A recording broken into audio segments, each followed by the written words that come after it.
आप सत्य वस्तु भगवान की तरफ चलना शुरू कर दो, आपके परिवार के लोग ही विरोध करने लगेंगे। उसकी चाल देखो माया की। आप शराब पी के लड़खड़ा के आ रहे हैं तो आपको आराम से सैया पे शयन करा देंगे, बहुत प्रार्थना कर देंगे, लेकिन आपकी खिलाफत नहीं करेंगे। और यदि आप 1 घंटे एकांत में कमरा बंद करके नाम जप करने लगे तो फिर माया की चाल देखना, प्रियजनों के द्वारा खिलाफत शुरू हो। ये क्या है, ये क्या है एकांत में? अरे कभी हो गया, अगरबत्ती धूप बत्ती लगा दी, हम गृहस्थ हैं, हमारा कर्तव्य ये भोगो, भजन नहीं करने देंगे। भगवत चिंतन में डूबने लगे तो घबराहट पैदा हो जाएगी प्रियजनों को। वो प्रियजन कौन है? उसके अंदर माया का आकर्षण है। भागवत में वर्णन आया है, जब कोई भगवत प्राप्ति के लिए उत्साह करता है तो देवता उसके प्रिय संबंधियों के हृदय में बैठकर ऐसे वचन बुलवाते हैं, नहीं अगर तुम जरा भी इधर उधर सत्य मार्ग की तरफ चले तो फिर हम एकम क्वापे निषद्य सत तरुतले शास्त्रम प्रियाख्यम जपन। किसी वृक्ष के नीचे बैठकर, अपनी कुटिया में बैठकर या कहीं एकांत स्थल में बैठकर राधा राधा प्रियाख्यम जपन, प्रियाजू का नाम या अपने प्राण पे प्रभु का जो नाम प्रिय हो। मान लीजिए, बहुत बड़ी बात है, अगर मान लिए तो जीत जाओगे। हरसि हरिनाम जपत जय। परेशान घूम रहे, ये ग्रह परेशान कर रहा है, ये नक्षत्र परेशान कर रहा है, वो पड़ोसी परेशान कर रहा है, तुम्हारे कर्म सबके अंदर बैठकर तुम्हें दुख देंगे। जीते विनायक शुभ अशुभ विघ्न करे नहीं कोई, विघ्न करे नहीं कोई, डरे कलिकाल कष्ट भय, हरे सकल संताप, हरसि हरिनाम जपत जय। नहीं समझ में आ रहा? कोई भी विघ्न तुम्हें परास्त नहीं कर सकता। नाम जापक हो तुम, तुम्हारी संसार में जय हो जाएगी, विजय हो जाएगी। एकम क्वापि, अरे कभी तो सोचो, अकेला बैठ करके, जाना तुझे अकेला ही है, कुछ नहीं जाएगा तेरे साथ। राधा राधा राधा राधा, थोड़ा समय निकालिए, फिर आप व्यवहार में उतरिए, एकाग्रता पूर्वक, पवित्र धर्माचरण पूर्वक अपने कर्तव्य का पालन कीजिए। जब स्मरण आ जाए तब नाम, नहीं तो वो कर्तव्य सीधे प्रभु को समर्पित कर दीजिए, हो गई आपकी पूजा। भगवत प्राप्ति का वही साधन बन रहा है, चाहे वो किसानी हो, व्यापारी हो, नौकरी, कुछ भी भगवत प्रसन्नता का हेतु लेकर के श्री कृष्ण अनुकूल लेन और उसे समर्पित कर दो, पूजा हो गई, उससे भगवान प्रसन्न हो जाएंगे। मौनी लोक समागमे निरवधि छौड़ी व सर्वम सहो। आहा, हरिनाम जापक, राधा नाम जापक, ये ध्यान रखे, अगर वाणी से अश्लील वचन बोलेगा, गंदी बातें बोलेगा, प्रपंच की बातें बोलेगा, नाम भगवान नहीं चलेंगे। जैसे भगवान वैसे ही भगवान का नाम, ये परम पवित्र है। यदि आपकी जिह्वा पे आने लगा तो संत कृपा हो गई, हरि कृपा हुई, धाम कृपा हुई, तब ये नाम आया है। जो नाम है वही कृष्ण है, जो कृष्ण है वही नाम है। नाम नामी अभेद होते हुए भी नामी से बड़ा नाम, नाम स्वामी नामी सेवक। जहां नाम रूपी स्वामी पहुंचा वहां नामी सेवक आ ही जाएगा, रुक नहीं सकता। मौनी लोक समागमे, जब ऐसे लोग मिले जो प्रपंची हैं, गंदी बातों में लगाते हैं, तो मौनी लोक समागमे, ऐसे लोक में समागम प्राप्त होने पर मौन हो जाओ, नाम पर ध्यान दो। नहीं, वो नाम छुटाने के लिए माया ने अपने पार्षद भेजे हैं। जिस व्यक्ति, जिस वस्तु, जिस स्थान के संयोग से भगवत विस्मरण हो रहा है, वो कोई भी हो, वो माया का भेजा हुआ पार्षद है हमारे समय को नष्ट करने के लिए। मौनी लोक समागमे निरवधि छौड़ी सर्वम सहो। अब वो आपको ऐसी भांति देख करके कटुवचन बोलेंगे, उपहास करेंगे, आपकी निंदा करेंगे। आगे कह रहे छौड़ी सर्वम सहो, चुपचाप सह जाओ, उत्तर मत देना। इससे तुम्हारे हृदय में नाम स्फुरित होने लगेगा। ये नाम क्यों स्फुरित नहीं होता? कहीं ना कहीं हमारे हृदय में अभिमान है, कुसंग का महत्व है, सहनशीलता नहीं है, इसीलिए नाम छूट जाता है। राधा केलि वने तृणादपि कदा नीचो निवत्स्याम्य हम। अपने को तृण से भी नीचा समझ करके जो चलता है वही नाम को निरंतर जप सकता है, अन्यथा नहीं।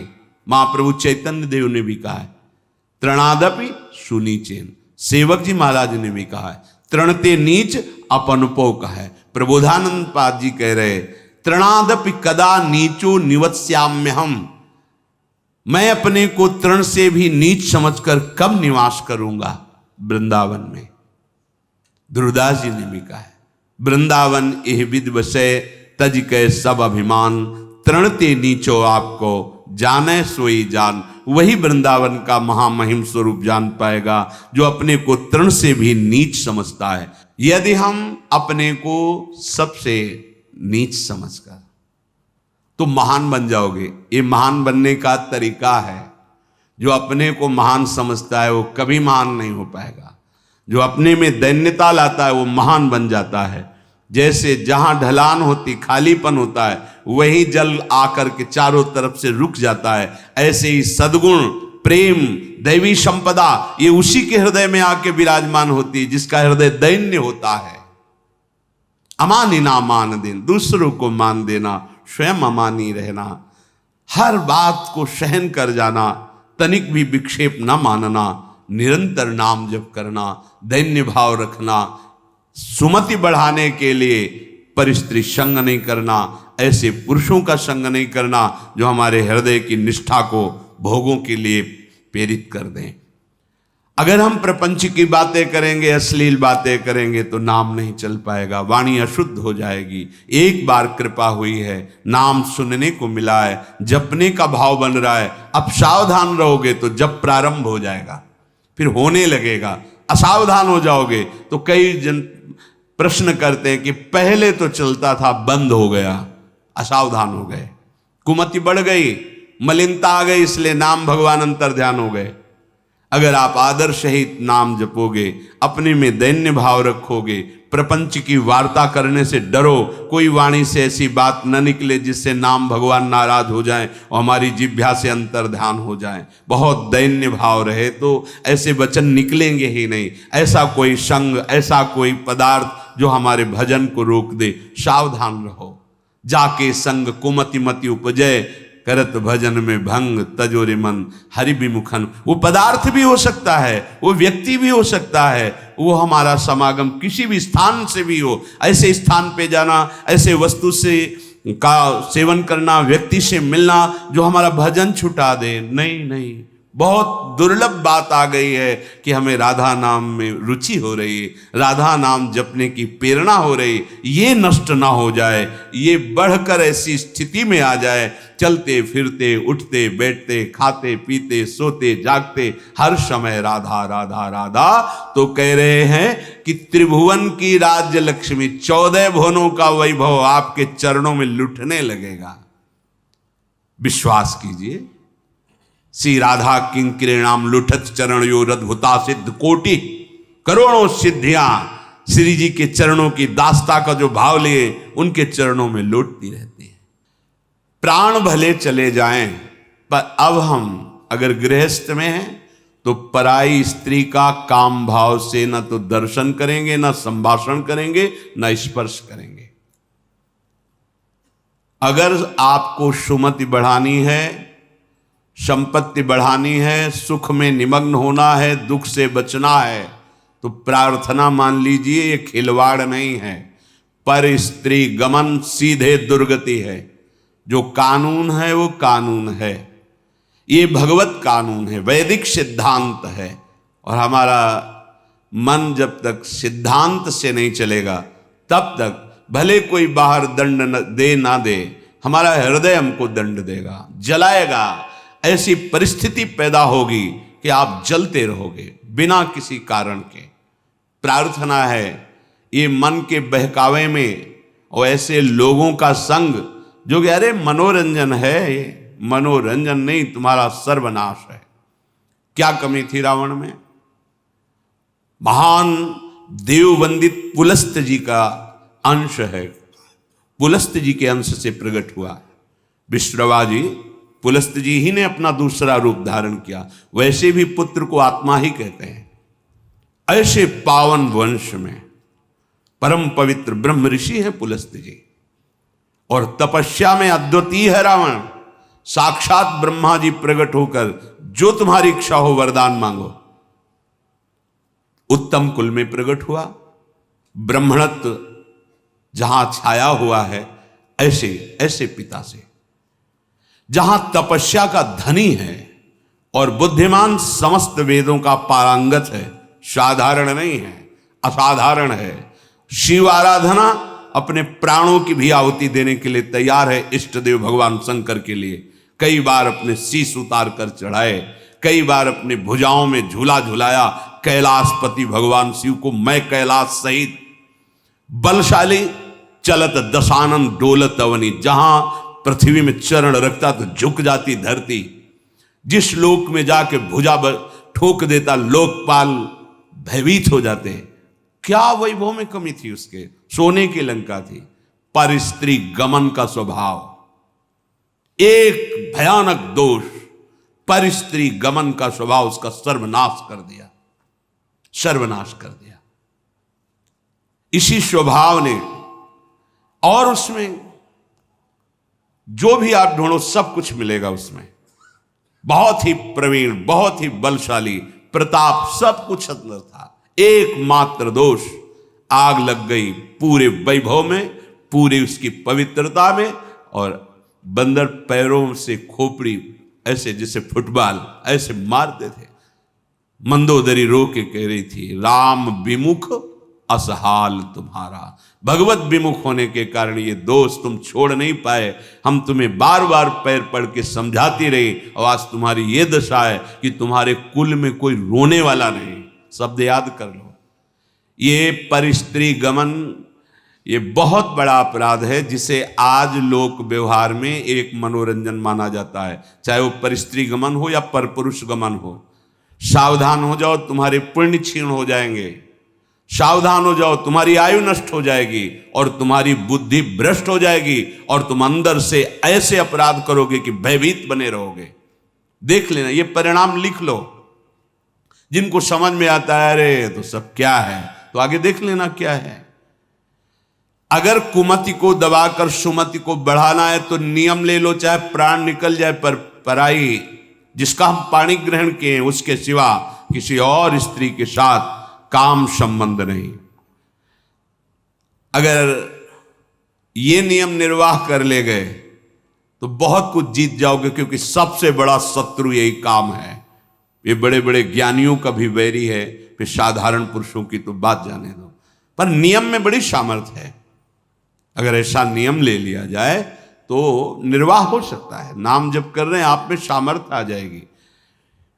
प्राणांते पी, प्राण त्याग सकता हूं, पर नासंगतिम, पर मैं किसी स्त्री का, पराई स्त्री का ऐसा संयोग नहीं कर सकता। विचर्यन स्त्रीणाम न, जो स्त्री आपसे गलत चेष्टा की भावना प्रस्तुत करे, बिल्कुल दूर हो जाओ। वो भगवान की माया से मोहित होकर आपको भ्रष्ट करना चाहती है। या जो पुरुष आपको ऐसा, तो आप कभी ये ना सोच ले कि बहुत सुंदर है, हमें सुख मिलेगा। नहीं, आपके सुकृत नष्ट हो जाएंगे। ये घटना देखी हुई कहते हैं। नया ब्याह हुआ था, बड़ी सुंदर जोड़ी, बहुत हष्ट पुष्ट हो, बड़े जमींदार ब्राह्मण थे। बस मन को यदि हम प्रभु में नहीं लगाएंगे तो ये भोगों में संतुष्ट होगा ही नहीं, क्योंकि वहां कुछ है नहीं। हर क्रिया के बाद नवीन आशा, नवीन आशा, नवीन, फिर नवीन पुरुषों की आशा या नवीन स्त्रियों की आशा। इसका स्वभाव ऐसा है, ये नवम नवम भोगना चाहता है, क्योंकि सुख है नहीं। वहां एक उन्होंने नौकर रख लिया, और वो भी पूर्व का, उनके यहां का, जो लड़की पक्ष का था, वहां से मंगा के, शायद उसने शर्त रखी होगी कि वहां से रख लो।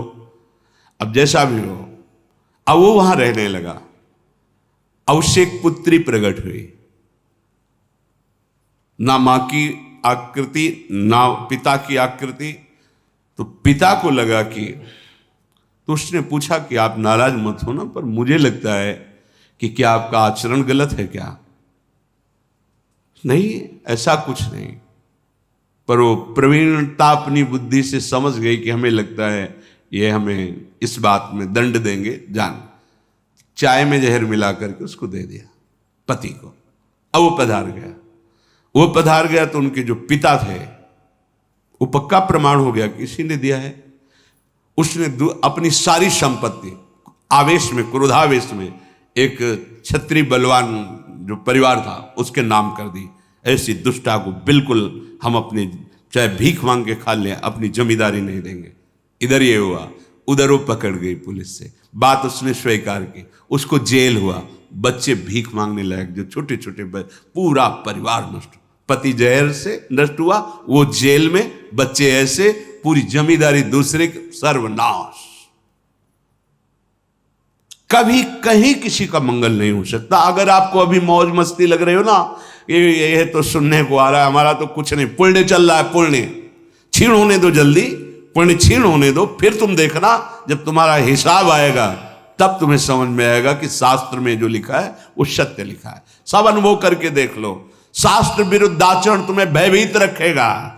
जिसके सामने नहीं झुकना चाहिए उसके सामने झुकना पड़ेगा, तुम्हें क्या क्या देखना पड़ेगा। इसलिए विश्वास कर लीजिए, भले प्राण चले जाएं, प्राणांतेपि न संगतिम विचरयन।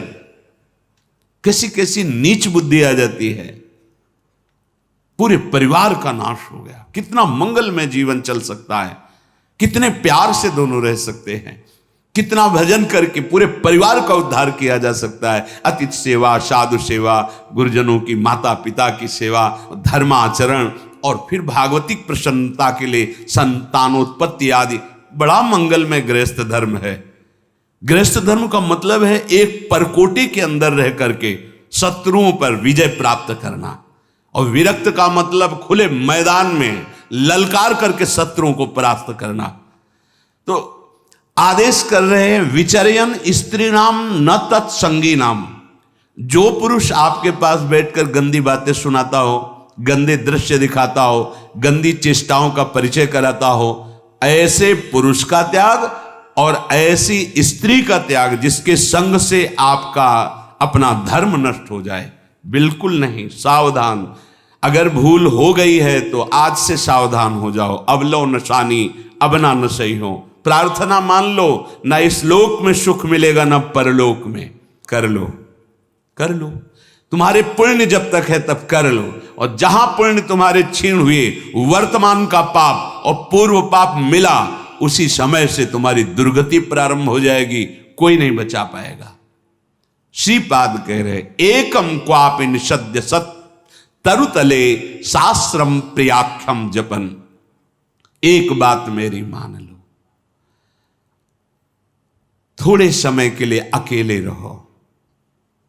24 घंटे में कुछ समय ऐसा निकालो, शांत एकांत, सबसे अलग बैठ करके नाम जप करो।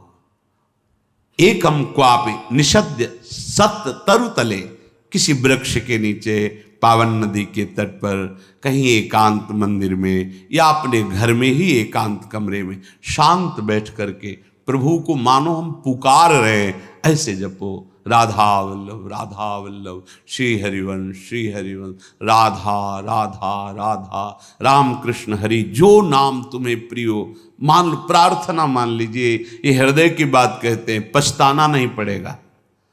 अगर ये बात मान लोगे तो पछताना नहीं पड़ेगा।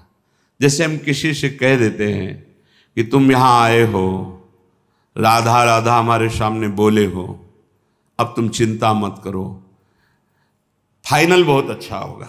क्योंकि शास्त्र और संतों की कृपा से ये बात समझ में आ गई कि नाम अविनाशी है। तुमने 2 बार राधा राधा बोला, श्रीधाम वृंदावन में बोला, अब इसका हिसाब धर्मराज को करने में बहुत भारी पड़ेगा। क्योंकि राधा नाम वो है जिसे स्वयं हरि जपते हैं। राधा नाम वो है जिसके अधीन स्वयं हरि रहते हैं। राधा नाम वो है कि जहां राधा तो अनुल्लिख्या अनंतानबे, ये अखिल ब्रह्मांडों के स्वामी हैं, लिखते ही नहीं, रजिस्टर ही हटा देते हैं। अब क्या करेंगे धर्मराज? इसलिए कह देते तुम निश्चिंत हो जाओ। राधा राधा बोला, मेरा विश्वास, मेरे गुरुजनों के वचनों का प्रभाव मेरे हृदय में जो है वो कहता है अब तुम पराजित नहीं होगे। जहां भी जाओगे हिसाब में भारी पड़ोगे, क्योंकि 2 बार राधा लिया। और अगर राधा राधा राधा जप रहे हो फिर तुम्हें कौन परास्त कर सकता है। बस चाहे प्राण चले जाए ये गलतियां ना करो, जिसे आज मनोरंजन इसी की बाढ़ हो रही है। कलयुग का प्रभाव, कुमति का विस्तार, खाना पीना ये सब गंदे भाव से, तो ऐसा प्रभाव इसका पड़ रहा है कि आज केवल सुख नाम की वस्तु इतना ही रह गई है। बस पारस्परिक संयोग, काम सुख, सबका आंतरिक लक्ष्य काम सुख। अंदर झांक के देखो, अंदर झांक के देखो। रुपया कमाना सब करना, लेकिन तुम्हारा विश्राम कहां है? काम में। राम में नहीं है, कृष्ण में नहीं है, हरि में नहीं है। कभी नहीं विश्राम मिल सकता। विश्राम तो प्रभु के चरणों में है। जाकी कृपा लवलेश ते मतिमंद तुलसीदास हो, पायो परम विश्राम राम समान प्रभु नाही को। अगर विश्राम पाना है तो प्रभु का आश्रय। कह रहे एकम क्वापि निषद्य सत्य तरुतले शास्त्रम प्रियाखम जपम। अपने प्राण प्रिय प्रभु का नाम जप थोड़ा एकांत समय निकालिए। मनुष्य जीवन का लक्ष्य है भगवत प्राप्ति, भगवत भजन संग्रह करना। मान लीजिए, भ्रमित मत होइए, ये माया आपके समय को केवल नष्ट कर रही है।